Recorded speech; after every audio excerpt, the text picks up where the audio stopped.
kegiatan Project Based Learning tahap 2 ini, objek penelitian yang kami pilih adalah PT Royal Pacific Batam Indo, sebuah perusahaan jasa freight forwarding yang berlokasi di kota Batam, Kepulauan Riau.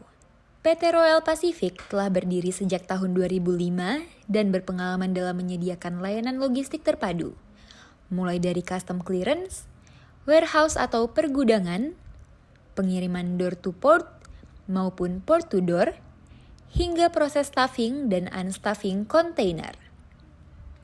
Dengan kantor pusat yang berlokasi di Litek Industrial dan fasilitas gudang di Tanjung Pinggir Sekupang, perusahaan ini terus berkembang seiring meningkatnya kebutuhan logistik di kawasan industri. Penelitian ini secara khusus difokuskan pada proses pengiriman barang ekspor ke Singapura dengan studi kasus pengiriman pipa untuk proyek GRP. Proyek ini menjadi contoh nyata bagaimana perusahaan mengelola pengemasan, penyusunan dokumen ekspor, hingga pengaturan mode transportasi untuk pengiriman lintas negara. Dalam pelaksanaannya, kami menggunakan beberapa metode pengumpulan data, yaitu wawancara langsung dengan pihak operasional internal perusahaan, dokumentasi berupa invoice, packing list, bill of lading, dan dokumen ekspor lainnya. Observasi lapangan terhadap proses pengemasan dan pengiriman barang, lalu terakhir ada studi literatur. Studi literatur ini termasuk jurnal ilmiah dan materi perkuliahan dari mata kuliah freight forwarding, kepabeanan, dan riset operasi bisnis.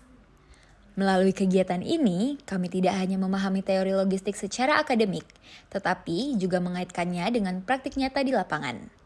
Penelitian ini memberikan wawasan tentang pentingnya koordinasi, efisiensi operasional, serta strategi pelayanan yang optimal dalam dunia freight forwarding. PT Royal Pacific Batam Indo menjadi contoh perusahaan yang terus berkomitmen memberikan layanan logistik profesional dan terpercaya, serta berperan penting dalam mendukung kelancaran kegiatan ekspor-impor di wilayah Batam dan sekitarnya.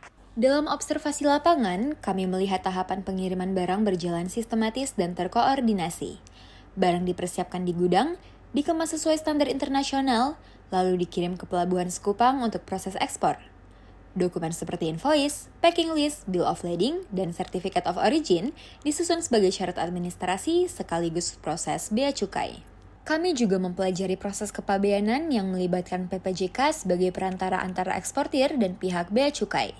Pengajuan dokumen dilakukan melalui sistem CEISA dan jalur ekspor ditentukan berdasarkan hasil verifikasi apakah langsung lolos atau perlu pemeriksaan lanjutan. Selain itu, pendekatan riset operasi bisnis digunakan untuk menganalisis efisiensi pengiriman. Dengan metode AHP, kami menilai bahwa keamanan menjadi faktor paling penting dalam pengambilan keputusan logistik, diikuti biaya dan aksesibilitas. Optimasi dilakukan mulai dari pengaturan rute darat dan laut, koordinasi dengan pelabuhan, hingga strategi pengiriman yang mempertimbangkan waktu, jarak, dan kondisi lalu lintas. Keseluruhan proses ini memberikan gambaran nyata tentang bagaimana sebuah perusahaan logistik mengelola pengiriman ekspor secara profesional, efisien, dan sesuai regulasi. Proyek ini juga memperkuat pemahaman kami terhadap praktik logistik di dunia kerja yang sesungguhnya.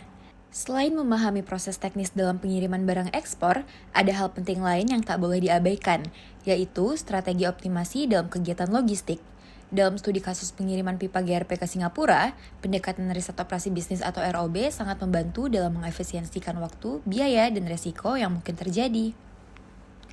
Salah satu metode yang digunakan adalah Analytical Hierarchy Process atau AHP untuk menentukan mode transportasi terbaik. Dalam studi ini, ada 3 kriteria utama yang dianalisis, yaitu aksesibilitas, keamanan, dan biaya. Hasil perhitungan menunjukkan bahwa keamanan menjadi faktor paling dominan dalam pemilihan moda dengan bobot tertinggi sebesar 63%.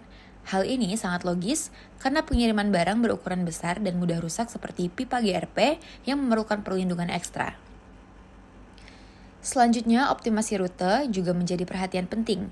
Tim kami melakukan simulasi rute darat dari gudang ke pelabuhan muat IDSKP Sekupang dengan mempertimbangkan kondisi lalu lintas dan kondisi jalan di Batam.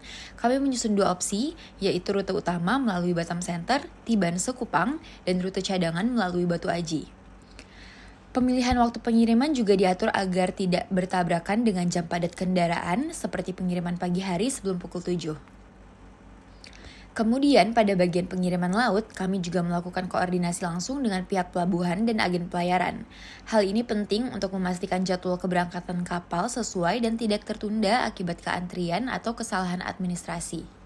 Koordinasi ini merupakan bagian dari pelayanan yang dilakukan oleh PPJK dan freight forwarder seperti PT Royal Pacific Batam Indo. Dalam tahapan pengiriman ini, pengemasan dan pelabelan juga tidak bisa dianggap sepele. Barang harus dikemas dengan standar internasional dan diberi label sesuai ketentuan negara tujuan. Pipa GRP yang sensitif terhadap benturan perlu perlindungan tambahan seperti bantalan kayu dan pelindung guar agar tidak rusak selama proses loading, unloading, dan pelayaran. Beranjak ke tahap custom clearance, kami juga mengamati bagaimana PPJK menangani pengisian PEB melalui sistem CISA 4.0 dan bagaimana Bea Cukai melakukan klasifikasi HS Code. Dalam kasus ini, pipa GRP diklasifikasikan pada pos tarif 3917.29.19. Berdasarkan bahan utama dan bentuk fisiknya, klasifikasi yang tepat sangat penting untuk menghindari kesalahan pajak atau keterlambatan dalam verifikasi dokumen. Menariknya, karena pipa GRP bukan termasuk produk sumber daya alam, maka tidak dikenakan bea keluar, PPN ekspor, maupun PPh 22 ekspor. Hal ini memperkuat pentingnya pemahaman akan regulasi pajak ekspor, agar eksportir dapat menghitung biaya logistik secara lebih efisien. Dari hasil observasi ini, kami menyadari bahwa proses ekspor bukan sekedar mengangkut barang dari satu tempat ke tempat lain. Di balik itu, terdapat rangkaian kegiatan yang sistematis dan saling terhubung, mulai dari perencanaan logistik, pengurusan dokumen, manajemen risiko, hingga kerjasama antar pihak. Kesalahan kecil dalam satu tahapan saja bisa berdampak besar pada waktu dan biaya secara keseluruhan. Kegiatan PBL ini menjadi pengalaman belajar yang sangat berharga bagi kami. Melalui wawancara langsung, observasi lapangan, dan studi kasus nyata, kami tidak hanya memahami teori di kelas, tetapi juga melihat langsung bagaimana teori itu diterapkan di dunia kerja. Dan yang paling penting, kami belajar bahwa komunikasi, koordinasi, dan kedisiplinan adalah kunci utama dalam dunia logistik internasional.